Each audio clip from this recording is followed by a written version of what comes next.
Thank you very much, everybody. We have a lot of big signings, good signings, one in particular, which we'll save for the end. And I'll ask Will to go over these individually, and we can see how we do. Yes, sir. First, for your review, we have 56 sub-cabinet level appointments.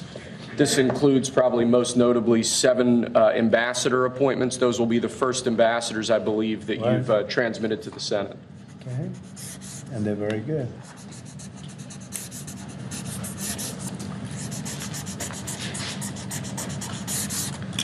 Okay. Thank you, sir. Second, we have acting designations. We're actually designating Doug Collins to be the acting leader of both the Office of Special Counsel and the Office of Government Ethics. You know Doug, everybody, I think? He was in charge of the fake impeachment hearings, remember, that I won very conclusively? Fake charges by the radical left Democrats. Okay. Next, sir, the Federal Executive Institute is a program that was set up during the Johnson administration to train senior-level government bureaucrats. As you've identified repeatedly in the last few years, the senior levels of our federal government are not adequately serving as stewards of taxpayer dollars, so we're recommending zeroing out that program effectively. We're actually getting rid of a few programs that are just a waste, just really a waste. Thank you, sir. Next, we have an executive order relating to the Foreign Corrupt Practices Act. As you've repeatedly identified, the way that this act has been enforced over the years has been devastating to American business opportunities and business competitiveness abroad. We are essentially ordering the Department of Justice to use its prosecutorial discretion in a way to ameliorate the negative effects of the Foreign Corrupt Practices Act, to allow Americans to do business abroad, and to allow our foreign partners to do business with Americans without fearing unjust prosecution. And for those of you that know this, it turned out to be, it sounds good on paper, but in practicality, it's a disaster. It means that if an American goes over to a foreign country and starts doing business over there legally, legitimately, or otherwise, it's almost a guaranteed investigation, indictment, and nobody wants to do business with the Americans because of it. Nobody wants to do business. They say, look, we can deal with China. They can do whatever they want. We can deal with Russia. We can deal with anybody. And we have a normal life. You deal with America, the FBI gets over there. They don't investigate death and murders on the street in New York and Los Angeles. They go over and investigate a business guy trying to do business. So it made it very, very hard from a practical standpoint to make deals. They want to deal with the Americans, but they don't want to be under investigation every time they speak to an American, every time an American makes a phone call to somebody in a different country. It's a disaster for this country. And I guess it was a Jimmy Carter concept, and it sounds so good, but it's so bad. It hurts the country, and many, many deals are unable to be made because of it. Nobody wants to do business because they don't want to feel like every time they pick up a phone, they're going to jail. So we'll sign this, and it takes courage to sign it because you only get bad publicity when you sign it. It sounds so nice. The title is so lovely, but it's an absolutely horror show for America. So we're signing it because that's what we have to do to make it good.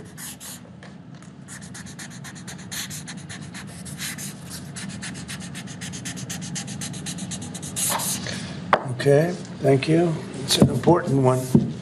It's going to mean a lot more business for America. Okay. Thank you, sir. Next, this is an executive order relating to the use of paper straws. As you've consistently identified, nobody really likes paper straws. #1 trending. Can you believe it? A paper straw was #1 trending for 3 days or something. The environmental impact of plastic straws versus paper straws is entirely unclear. This has cost both the government and private industry an absolute ton of money and left consumers all over the country wildly dissatisfied with their straws. So we're asking aspects of the federal government, federal departments and agencies to look at their existing procurement processes, and we're asking your Domestic Policy Council to look holistically at this issue to address it, and it really is something that affects ordinary Americans in their everyday lives. We're going back to plastic straws. These things don't work. I've had them many times, and on occasion they break, they explode.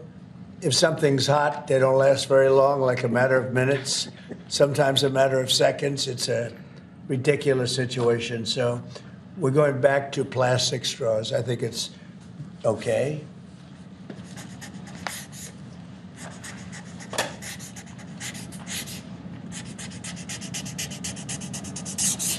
And I don't think that plastic's going to affect a shark very much as they're munching their way through the ocean. Okay. Thank you, sir. Next, we have a full and unconditional pardon for former Governor Rod Blagojevich of the state of Illinois. Good. It's my honor to do it. I've watched him. He was set up by a lot of bad people, some of the same people that I had to deal with. He wasn't quite as successful, but he had somebody that saw what was going on. I didn't know him other than I believe he was on The Apprentice for a little while. He was just a very nice person. He had a fantastic wife. She fought like hell to get him out. He was given a sentence of like 18 years. And it was a sort of a terrible injustice. They just were after him. They go after a lot of people. These are bad people on the other side. So I think he's just a very fine person. And this shouldn't have happened, and it shouldn't have happened to him. And let him have a normal life and let him go out and do what he has to do. So I'm signing this as a full pardon. Rod Blagojevich. Mr. President, are you considering him for ambassador to Serbia? No, but I would. I mean, he's now cleaner than anybody in this room. He got a pardon. He's cleaner than anybody in the room. Okay. Thank you, sir. Next, in 2018, you imposed ad valorem duties, tariffs on imports of steel at a 25% rate. Since that time, a large number of exclusions and exceptions to that tariff rule have been implemented. Because of the damage to the United States steel industry that those exceptions and exclusions have imposed, we're now, this order would reimpose that 25% ad valorem tariff rate on imports of steel, and it's presented for your signature now. Okay. Do you understand what that means? It's a big deal. It's a big deal. This is the beginning of making America rich again.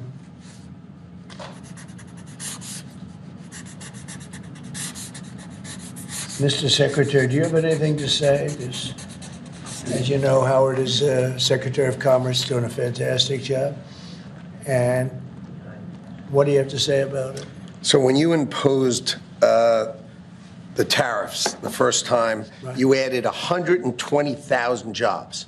And since that time, it's been picked away and nicked away and excluded away, and we've lost 107,000 jobs. And remember, these aren't just general jobs. These are steel workers in America, and now you're going to bring them back. You're going to bring those 120,000 jobs back to America. You are the president who's standing up for the American steel worker, and I am just tremendously impressed and delighted to stand next to you. Mr. President, with your workers. So let me just make a statement. And essentially, this is another way of saying we're doing a 25% tariff on steel and aluminum. So the failed American trade policies have led our once incredible United States steel and aluminum industries, once incredible, they're not now, but they're not bad. I saved them because of my first term, totally saved them. If I didn't do what I did, I put massive tariffs, not the highest level, but pretty massive tariffs. We took in a lot of money and we took in a lot of jobs, but we were being pummeled by both friend and foe alike. Our nation requires steel and aluminum to be made in America, not in foreign lands. We need to create, in order to protect our country's future, a resurgence of U.S. manufacturing and production, the likes of which has not been seen for many decades. It's time for our great industries to come back to America. I want them back to America. This is the first of many, and you know what I mean by that. We're going to be doing others on other subjects, topics. Protecting our steel and aluminum industries is a must, and today I'm simplifying our tariffs on steel and aluminum so that everyone can understand exactly what it means. It's 25% without exceptions or exemptions, and that's all countries, no matter where it comes from, all countries. If made in the United States, however, United States of America, there is no tariff, zero. So if it's made in the United States, there is no tariff. All you have to do is make it in the United States. We don't need it from another country. As an example, Canada, if we make it in the United States, we don't need it to be made in Canada. We'll have the jobs. That's why Canada should be our 51st state. We'll bring back industries, and we'll bring back our jobs, and we'll make America industry great again. So essentially, we're putting on a 25% tariff without exception on all aluminum and all steel. And it's going to mean a lot of businesses are going to be opening in the United States. Now, we're going to be meeting over the next 4-week period, maybe on a weekly basis, and maybe we'll do a couple of them at different times and maybe together. But we'll be talking about other subjects like cars. We'll be talking about drugs and pharmaceuticals. We'll be discussing chips.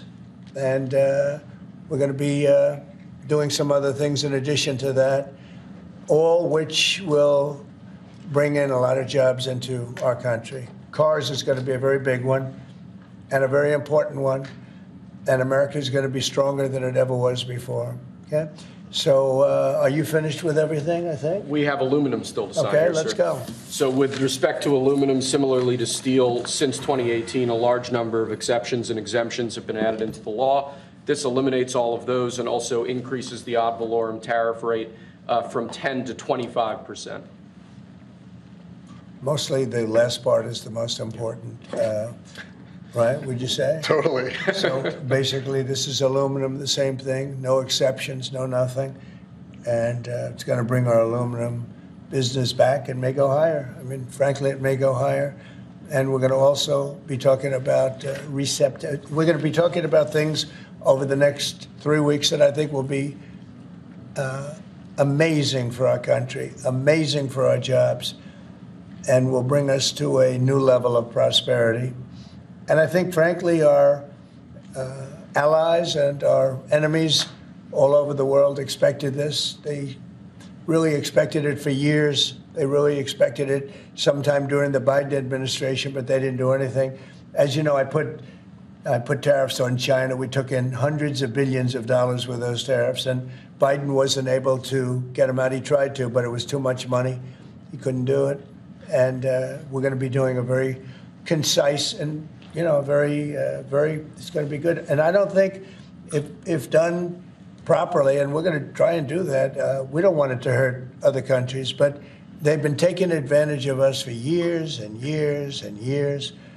And they've charged us tariffs. Most of them have charged us, almost everyone, I would say, almost without exception. Definitely. They've charged us, and we haven't charged them. And it's time to be reciprocal. So you'll be hearing that word a lot, reciprocal. If they charge us, we charge them. If they're at 25, we're at 25. If they're at 10, we're at 10. And if they're much higher than 25, that's what we are too. So that's having to do with everything. That's not just steel and aluminum. But we'll be discussing that over the next couple of weeks. But we will be looking at chips, and we will be looking at cars, and we're going to be looking at pharmaceuticals, and there'll be a couple of other things also in addition. That'll be Mr. President, Yes. Mr. President, U.S. steelworkers have said that they support this move. But what would you say to American consumers who are worried that prices that they do support this move. U.S. steelmakers? I love the steel makers. That's But, good. well, what do you say Of course, to they American because they want to save their businesses. U.S. Steel will now be a very valuable company. Anybody that makes steel is going to be great. Anybody that works in big steel is going to be very happy. What do you say to consumers who are worried about prices, sir? Oh, I don't think you're going to. No, you're going to ultimately have a price reduction because they're going to make their steel here. There's not going to be any tariff. These foreign companies will move to the United States, will make their steel and aluminum in the United States. Ultimately, it'll be cheaper. But we'll also have jobs, many, many more jobs. Sir, what are you looking at in terms of tariffs on cars and chips? Well, we're looking at numbers, and we'll be coming up with a number, but we make some of the finest cars in the world, and some companies prohibit us from selling those cars in their countries. But they sell us cars, they send cars to us, and we don't do that. We charge nothing or 2.5%, and they'll be charging 100%. They'll be charging much more than that if you look at some of them. So I think those days are over. But we'll be announcing on other things, such as cars. We got some other things we'll be doing. But the biggest thing is reciprocal. We want tariffs to be fair. If they charge us, we charge them. Tomorrow, the reciprocal tariffs? We'll be doing reciprocal over the next, I would say, 2 days, don't you think? 2 days, yeah, maybe. Mr. President, the Australian Prime Minister has said that you are considering an exemption from Australia on steel. Is that correct? And why? I just spoke to him, very fine man, and he has a surplus. I mean, we have a surplus with Australia, one of the few. And the reason is they buy a lot of airplanes. They are rather far away, and they need lots of airplanes. And we actually have a surplus. It's one of the only countries which we do. And I told him that that's something that we will give great consideration to. And would you consider one for the UK as well? Well, we have a huge deficit with the UK.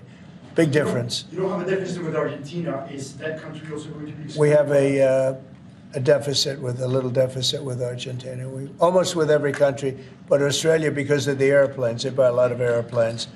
There's a little bit of a surplus. Mr. President, if other countries retaliate, I don't mind. What is your plan for example, farmers? Last term, you. Well, the gave farmers are money going to be farmers. helped Would you do that greatly. again? Yeah, the farmers are going to be helped greatly because they're not going to be dumping everything into our country. This will be a great bill for farmers.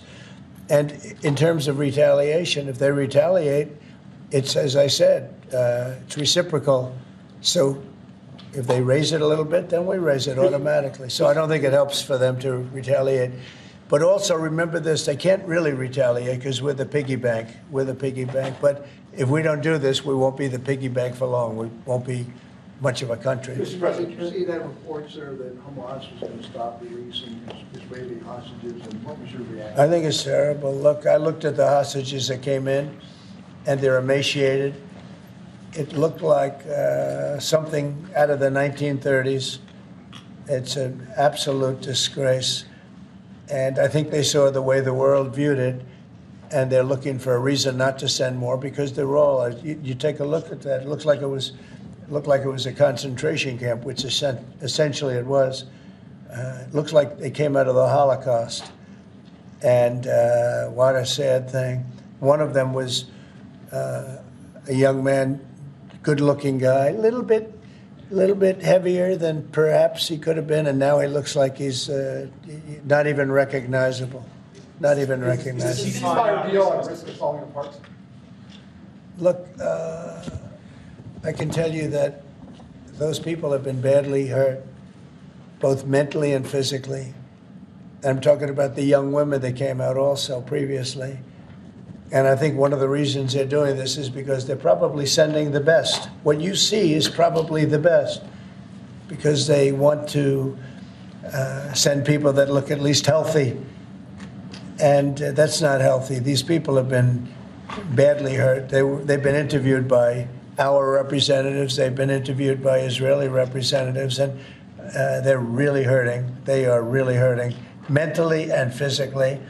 And I think Hamas is looking at that and saying, well, it's not going to get much better than that because they probably send out their best as a representative, and they've got more to send out, and they probably feel that they can't do that because it's not going to make them look very good. Is the ceasefire over, Would Mr. it President? delay that, sir? Should the ceasefire then be off? Well, I would say this, and I'm going to let that because that's Israel's decision, but as far as I'm concerned, if all of the hostages aren't returned by Saturday at 12 o'clock, I think it's an appropriate time. I would say cancel it and all bets are off and let hell break out. I'd say they ought to be returned by 12 o'clock on Saturday, and if they're not returned, all of them, not in drips and drabs, not 2 and 1 and 3 and 4.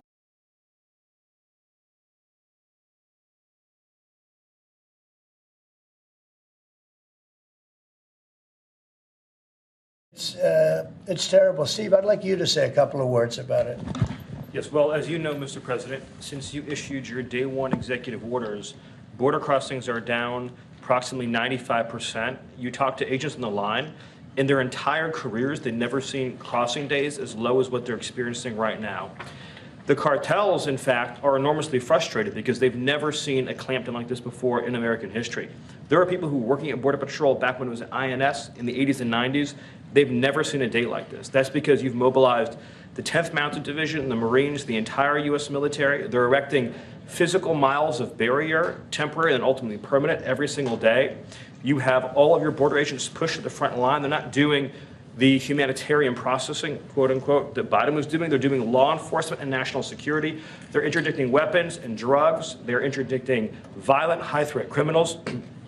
And the U.S. military is repatriating illegal immigrants at a pace and a scale that has never occurred before in American history. And those who are committing human trafficking and child trafficking are being prosecuted for felony offenses, and they'll be doing hard time in jail. There's never been a lockdown like what you have implemented through your orders and vision since you took the oath of office. What's your thoughts on Doge? Wednesday at 10 a.m. We're having our first subcommittee to focus on the fraud and Medicare. Yeah, before I discuss that, I just want to add to what Steve said. And we want people to come into our country, but we want them to come in legally. They have to go through a process. And we have to know that they haven't killed 9 people, or they haven't killed, like in one case, five people. And they're out on the loose, and we're all looking for that particular individual. This was all led in by Biden and the group of stupid people, bad people and stupid people. Some are bad, some are stupid, some are both. But I'll tell you what they've done to this country. But we're cleaning it up. And hard to believe I can say it. It'll be better than ever before. But we have a lot of bad people we have to get at. We're searching out for a lot of them. I think Tom Holman and Christie are doing an unbelievable job. Christie Noam. They're doing an unbelievable job and taking out massive numbers of people. And you notice every country is accepting those people back. Remember, everyone said, oh, they'll never accept them. They're all taking them back. They have to. They're all taking them back. Every single country is taking them back. I don't know if they want them or not. I don't imagine they do, but they're taking them back. Are you going to talk to Zelensky this Mr. week? President, back on Gaza, you talked with Fox News about the billions of dollars we pay for Jordan and Egypt every year. Would you withhold aid to these countries if they don't agree to take in the Palestinians? Yeah, maybe. Sure. Why not? You mean if they don't agree? If they don't agree, I would conceivably withhold aid, yeah. Are you going to talk to Prime Minister Netanyahu about the Saturday deadline? Sure. I mean, it's just my deadline, but Yes, they may change it. But I think it's, I've seen too many people come out. They look like Holocaust victims from many years ago. I've never seen anything like it. I didn't think this could happen in this world today. You know, we think we have a civilized world. It's not civil. These are bad people we're dealing with. So that would be my suggestion. And he can open it up or not open it up, but that would be my. Do you have anything to say about that? Your commerce, but you have a lot to say from the standpoint of your faith and your religion. Go ahead. So it's amazing that 4 years of nothing, and then you come in and you immediately start to move the needle. You have hostages coming out. You send Steve Witkoff, who's done an amazing job for you. You're changing the Middle East.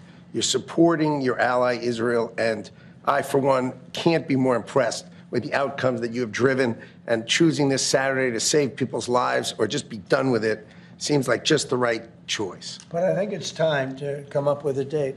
It's Totally. What are we going to do? Keep every week 2 people, 3 people? No, I don't think you can do that anymore. These are very seriously endangered people. These are endangered people. I don't think they're going to last very long. And Mr. President, You know, the people that came out yesterday, they wouldn't last very long. were you ruling out any US involvement in whatever happens after this deadline? We'll see what happens. We'll just see what Will happens. you talk with Zelensky this week, sir? Yeah, probably. By telephone, what's your message? He wants to make a deal. Let's see. We'll see.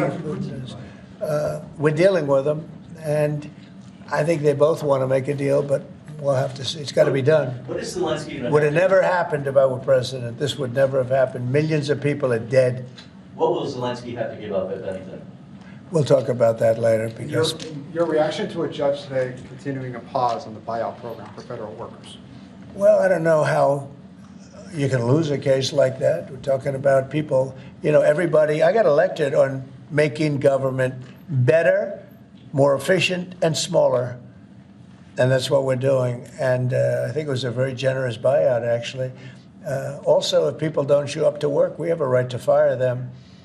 And they have an option. They can show up to work or not. If they don't want to show up to work, then let them work. Because then the next step is, have you worked before? Have you worked during this time that you're supposed to be working? You'll find many of those people, in my opinion, have had other jobs, even though they're collecting money from the federal government. Many have had, in my opinion, other jobs. If the And if buyouts they did, that's a big problem. if the buyouts are blocked in court, will you instead pursue layoffs in federal departments? I don't know how they can do. This is free will. This is a buyout where people, they were offered a good deal. Many people have taken that, as you know. But, many of those people, and we talk about reporting to work, right? I happen to be a believer that you have to go to work. I don't think you can work from a home. I don't know. It's like there's a whole big, you can work from home. Nobody's going to work from home. They're going to be going out. They're going to play tennis. They're going to play golf. They're going to do a lot of things. They're not working. It's a rare person that's going to work. You might work 10% of the time, maybe 20%. I don't think you're going to work a lot more than that. And I think they have an obligation to work. And they have an obligation not to have a second job when they're supposed to be working for the federal government. You're going to find that a lot of these people had second jobs instead of working they'll be collecting a federal government check and they'll be working two jobs. And that's big trouble for them. You think the law passed Congress? You've said a lot about South Africa in the last 2 weeks. Yeah. It's hosting the G20 summit this year. Are you planning to attend this, or are you skipping it and telling your cabinet to not? Well, we'll see what happens, but the South African situation is very, very dangerous and very bad for a lot of people. There's tremendously bad things going on, including the confiscation of property, and worse, much worse than that. You know what I'm talking about. And we're not making any payment until we find out what's going on in South Africa. Yes, What's please. next for General Kellogg going to Ukraine this week, sir, or soon? Yeah, he is. Keith Kellogg. General Kellogg is an excellent guy, and he's spending time doing various things. We have numerous people working on numerous different problems. When I left office, wasn't long ago, a little more than 4 years ago, we had no wars, we didn't have problems. Now we got the whole world is blowing up, but we'll put out the fires. You've been talking to Vladimir Putin. Are you trying to set up a meeting with him? Well, I can't tell you what I'm talking about, but we are talking as a group also. I think he'd like to make a deal, but it takes two to tango. And so, you can't give us any more clarity on whether you personally have spoken to. I don't want to talk about it. No, I don't want to talk about it. It's not going to help you to know. But we would like to get a deal done if possible, only because, in my case, save lives. We're much further away. Remember, we have an ocean separating. They don't. Europe should be paying what we're paying. And Europe has done it more in the form of a loan than with us. We just give it. Biden gives it because he's not a smart individual, not a very smart individual. We have people over there today who are making a deal that as we give money, we get minerals and we get oil and we get all sorts of things, because why are we doing this? And all this money, we're in for maybe 350 billion and Europe's in for 100 billion. And Europe's in really as a form of a loan. In theory, they get that money back. In theory, they get interest on their money. It's a whole different ballgame. And Biden is the one that started doing this. Every time Zelensky came here, he walked away with 60 to 100 billion dollars. I think he's one of the greatest salesmen who have ever lived, by the way. Can you discuss your intentions with the Kennedy Center, which you're now board chair of? So we took over the Kennedy Center. We didn't like what they were showing and various other things. And I had a lot of the board members already, as you know, and we have some that will be replaced. But we have, I guess, a whole new group of people going in. I have Rick Grinnell, who's got some experience in that world. He's very good.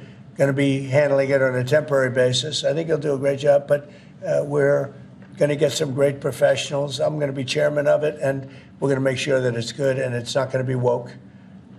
There's no more woke in this country. This woke has cost us a fortune and cost us our reputation, but the reputation's coming back very, very rapidly. Thank you very much, everybody. Thank you. The penny. The penny is gone. The penny is gone. Is the nickel next? What about the dime? What about anything? Good luck. The penny is gone. Your message is The penny cost this government a lot of money. Thank you, guys. Thank you very much. Thank you. Thank you. Thank you. Thank you.